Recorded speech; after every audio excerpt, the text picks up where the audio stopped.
விழுப்புரம் மாவட்டத்தில் தர்பூசணி பயிரை விவசாயிகள் பயிரிட்டுள்ளார்கள்.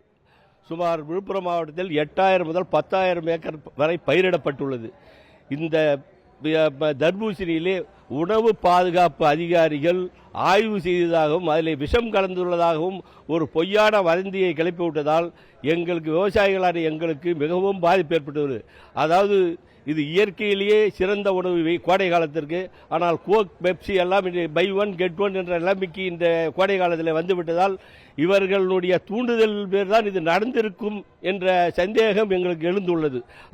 உணவு பாதுகாப்பு அதிகாரிகள், மாவட்ட ஆட்சியர், நீங்கள் வேளாண் துறையினர் அனைவரும் எங்களுடைய நிலங்களுக்கே எங்கள் தர்பூசணியை ஆய்வு செய்வதில் எங்களுக்கு எவ்வித ஆட்சேபனமே இல்லை. அதே போன்று அங்கு அதை செய்து தெளிவுபடுத்தினால் இங்கே அதில் விஷம் கலந்துள்ளது நீங்கள் கூறினால் நாங்கள் ஏற்றுக்கொள்ள தயாராகிறோம். ஆனால் பொய்யான ஒரு வதந்தியை கிளப்பி விவசாயிகளுடைய வாழ்வாதாரத்தையே கெடுத்துவிட்டீர்கள். இன்றைக்கு இப்போ 20 ரூபாய் விற்ற தர்பூசணி இன்றைக்கு 3 ரூபாய்க்கும் 4 ரூபாய்க்கும் விற்கக்கூடிய, அதாவது டன் 4000 ரூபாய்க்கு வந்ததாலே 20 டன் வந்ததால அதாவது விவசாயம் பண்ணி அவங்க அதுக்கு உண்டான செலவை கூட நாங்கள் எடுக்க முடியாத சூழ்நிலைக்கு வந்துட்டோம். அதனால் விவசாயிகளுடைய நிலைமையே இன்றைக்கி வாழ்வாதாரமே பாதித்து போச்சு. அதனால் இதனுடைய விளக்கத்தை அனைவருக்கும் தெரியப்படுத்தி மாவட்ட ஆட்சியர் தக்க நடவடிக்கை மேற்கொள்ள வேண்டும். அதோடு இல்லாமல் இந்த மாவட்ட ஆட்சியர் வளாகத்துக்கு ஏற்கே பிளாஸ்டிக் பைகள், கவர்கள் எல்லாம் விற்குது, அந்த பகுதியிலே விற்குது. அதை இதுவரை எந்த உணவு பாதுகாப்புத்துறை அதிகாரிகளும் விழுப்புரம் மாவட்டத்தில் தடை செய்யவே இல்லை. இந்த பேப்பர்கள்லாம் எங்கள் விவசாய நிலங்களுக்குள்ள வந்து நிலங்கள் வீணாக பாழாகி கொண்டிருக்கிறது. இதற்கு தக்க நடவடிக்கை எடுக்க வேண்டும் என கேட்டுக்கொள்கிறோம். இன்னைக்கு மாவட்ட ஆட்சியர் அலுவலகத்தில் இந்த தர்பூசணி வாங்கி வெட்டி எல்லா விவசாயிகளும் நாங்கள் சாப்பிட்டோம். எல்லாருக்கும் இது விஷம் இருக்கா இல்லையான்றது நிரூபிக்கிறதுக்காக இதை சாப்பிட்டு காட்டியிருக்கோம்.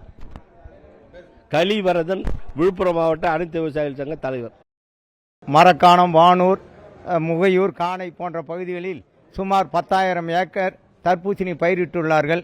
ஆனால் ஒரு வதந்தியை யூடியூப் மூலம் பரப்பி தர்பூசணியில் விஷம் கலந்து இருக்கிறது என்று பொய்யான பிரச்சாரத்தை பரப்பியதால் இன்று தர்பூசணி விவசாயிகளின் விலை வீழ்ச்சியால் பெரிதும் பாதிக்கப்பட்டுள்ளார்கள்.